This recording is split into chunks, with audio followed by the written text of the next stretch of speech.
Assalam, que la paix de Dieu soit sur vous.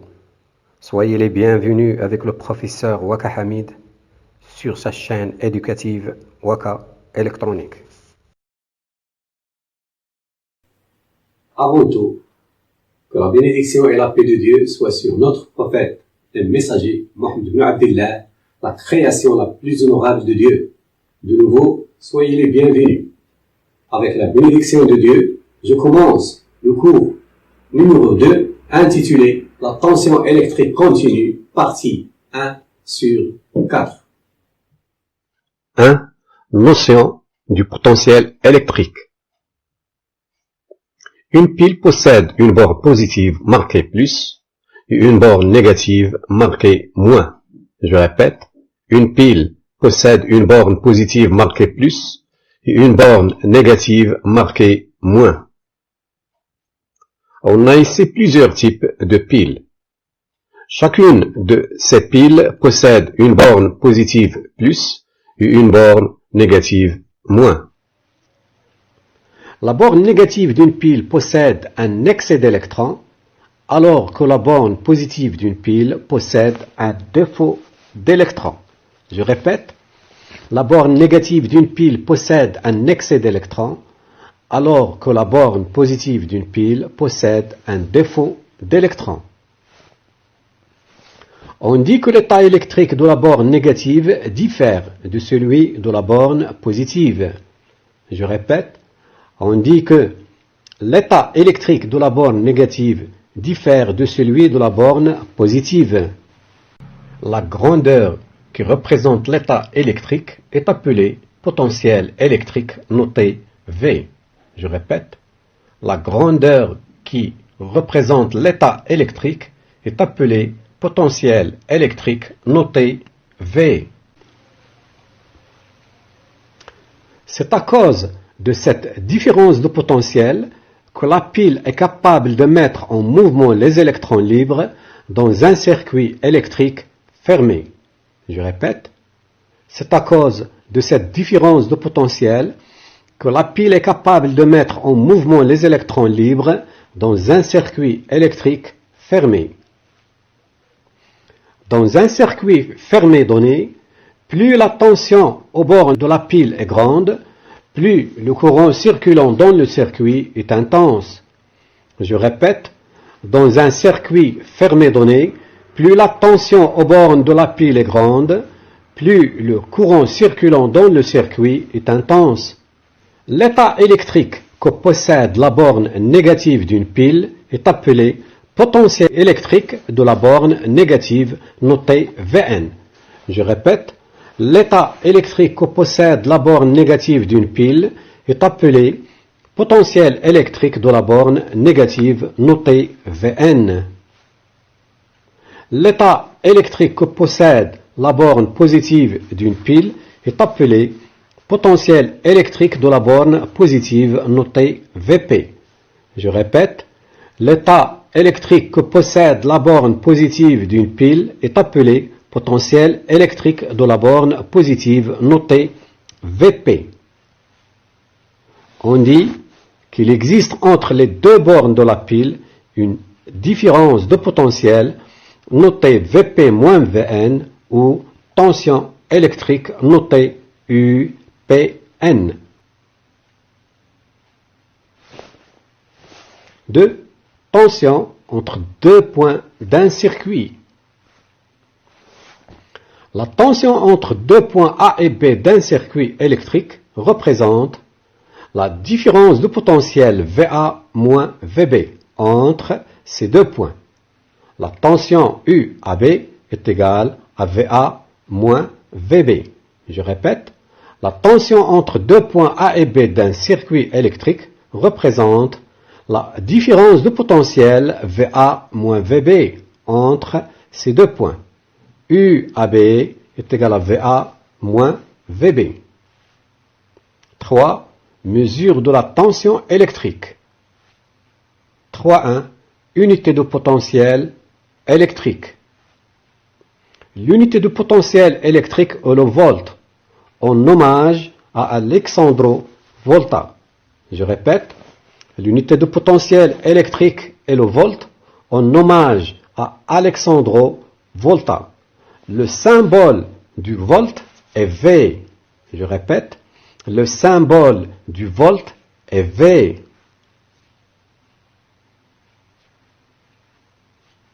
3.2. Unité d'une tension.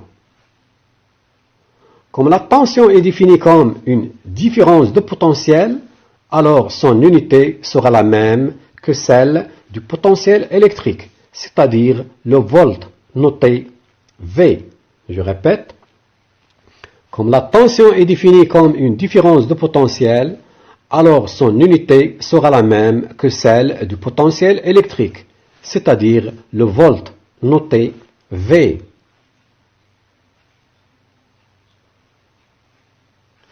3.2.1. Les sous-multiples de l'unité volt. Millivolt. Un millivolt est égal à 0,001 volt, qui est égal à 10 à la puissance moins 3 volts. Microvolt. Un microvolt est égal à 0,000001 volt, qui est égal à 10 à la puissance moins 6 volts. Nanovolt. Un nanovolt est égal à 10 à la puissance moins 9 volts. Picovolt. Un picovolt est égal à 10 à la puissance moins 12 volts. Femtovolt. Un femtovolt est égal à 10 à la puissance moins 15 volts. Attovolt. Un attovolt est égal à 10 à la puissance moins 18 volts. Zeptovolt. Un zeptovolt est égal à 10 à la puissance moins 21 volts. Yoctovolt. Un yoctovolt est égal à 10 à la puissance moins 24 volts. Ce qu'il faut remarquer, que tous les sous-multiples de l'unité volt s'écrivent en minuscules. Milli, micro, nano, pico, femto, atto, zepto, yocto.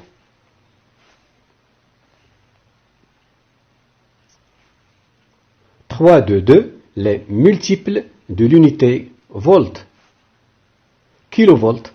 Un kilovolt est égal à 1000 volts, qui est égal à 10 à la puissance 3 volts. Mégavolt. Un mégavolt est égal à 1 million de volts, qui est égal à 10 à la puissance 6 volts. Gigavolt. Un gigavolt est égal à 1 milliard de volts, qui est égal à 10 à la puissance 9 volts. Teravolt. Un teravolt est égal à 10 à la puissance 12 volts. Pétavolt. Un pétavolt est égal à 10 à la puissance 15 volts. Hexavolt. Un hexavolt est égal à 10 à la puissance 18 volts. Zétavolt. Un zétavolt est égal à 10 à la puissance 21 volts.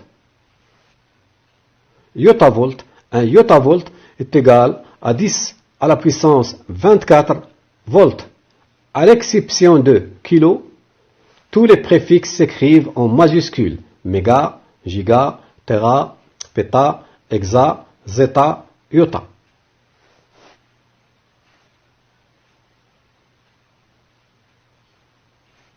Pour mesurer une tension électrique, on utilise un voltmètre.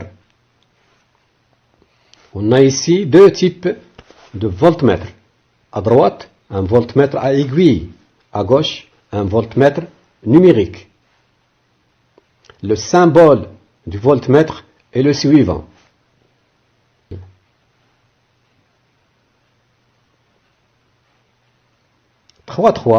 Utilisation d'un voltmètre.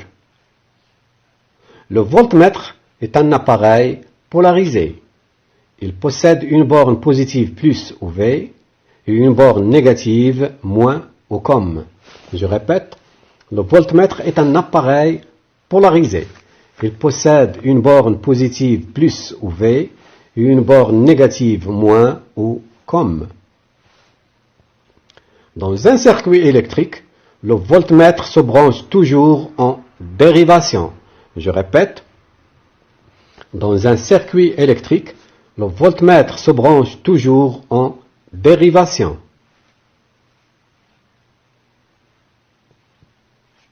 3.1 Utilisation d'un voltmètre à aiguille.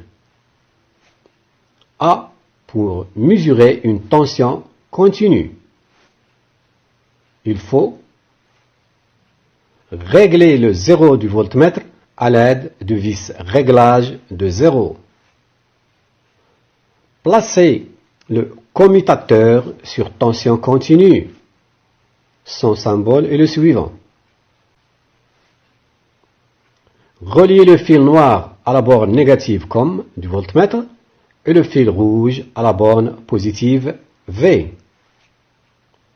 Le voltmètre mesure ainsi la tension entre ces deux bornes V et COM, c'est-à-dire U, V, COM. Placez le sélecteur sur le plus grand calibre du voltmètre pour savoir l'ordre de la tension à mesurer. Mesurez une première fois la valeur de la tension. Effectuez ensuite la mesure définitive sur le calibre le mieux adapté, c'est-à-dire le calibre dont la valeur est immédiatement supérieure à la grandeur à mesurer.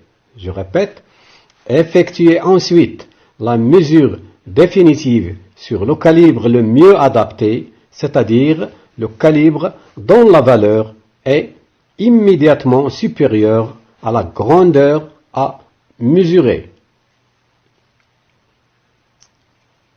Remarque, pour mesurer la tension UAB entre deux points A et B d'un circuit, la borne positive marquée plus ou V doit être reliée au point A et la borne négative marquée moins ou COM au point B. Je répète, pour mesurer la tension UAB entre deux points A et B d'un circuit, la borne positive marquée plus ou V doit être reliée au point A et la borne négative marquée moins ou COM au point B. Dans ce cas, la tension mesurée UAB est positive.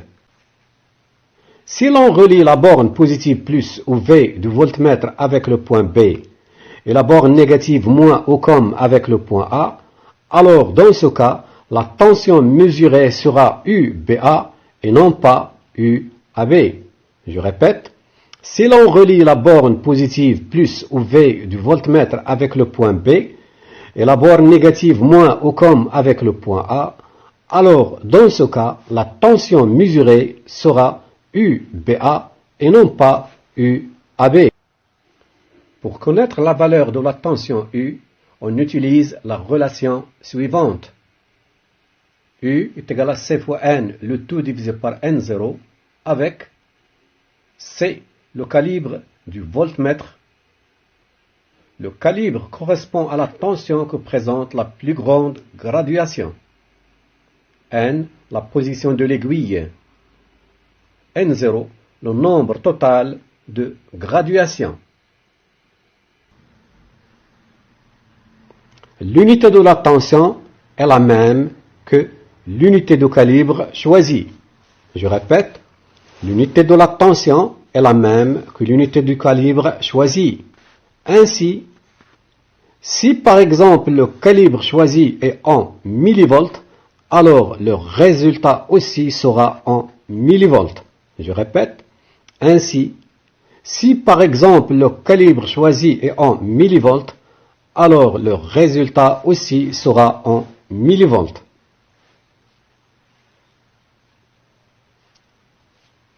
A. L'incertitude absolue. Une tension ne peut être mesurée avec exactitude. Elle est toujours accompagnée d'une incertitude liée au voltmètre. Le constructeur du voltmètre donne la classe C de ce dernier afin de calculer l'incertitude absolue delta U causée par l'appareil, c'est-à-dire par le voltmètre. Delta U est égal à la classe fois le calibre divisé par 100.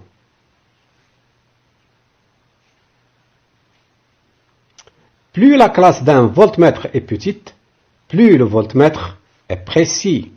Je répète, plus la classe d'un voltmètre est petite, plus le voltmètre est précis. La valeur exacte de la tension s'écrit sous la forme U plus ou moins delta U, sans oublier l'unité. Je répète, la valeur exacte de la tension s'écrit sous la forme U plus ou moins delta U, sans oublier l'unité.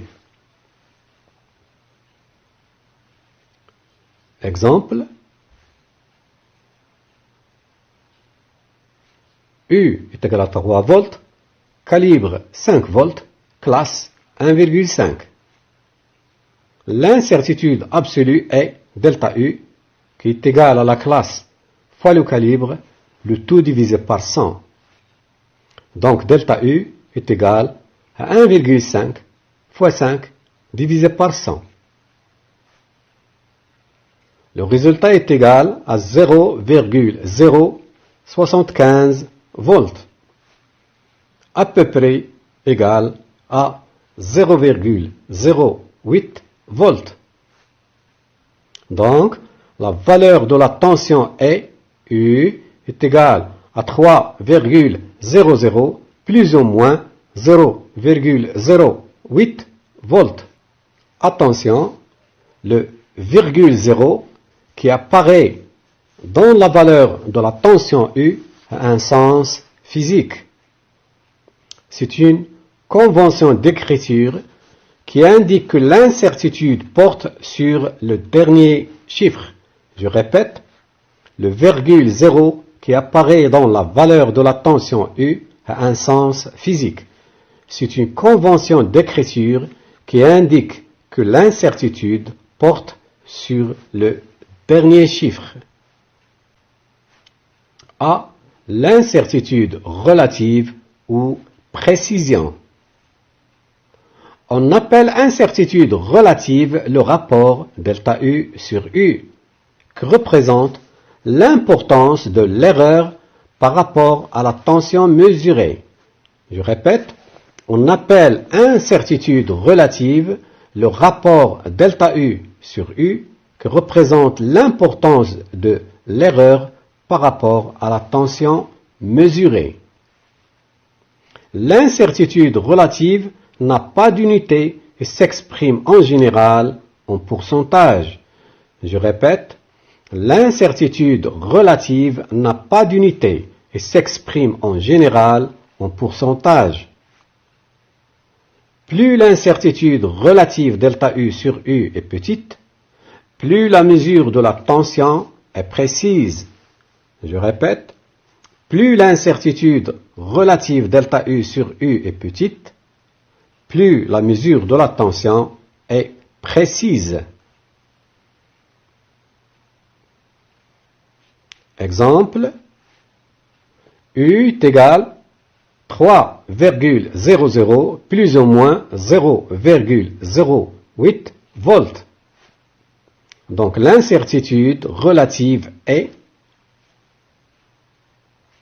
delta U sur U, qui est égal à 0,08 divisé par 3,00, à peu près égal 0,027. Finalement, delta U sur U, à peu près 2,7%.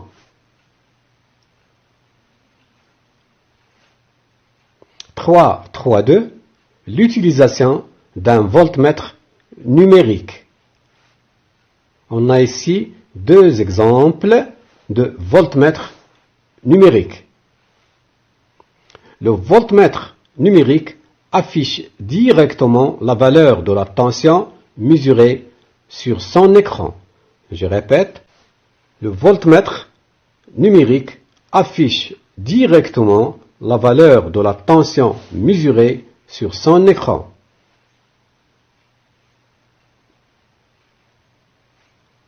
A. Mesure de tension continue. il faut suivre les mêmes étapes que le voltmètre à aiguille. Remarque, si le calibre choisi est inférieur à la tension à mesurer, le voltmètre numérique affichera la valeur 1 ou -1, indiquant ainsi qu'il faut passer au calibre supérieur. Je répète la remarque. Si le calibre choisi est inférieur à la tension à mesurer, le voltmètre numérique affichera la valeur 1 ou -1, indiquant ainsi qu'il faut passer au calibre supérieur.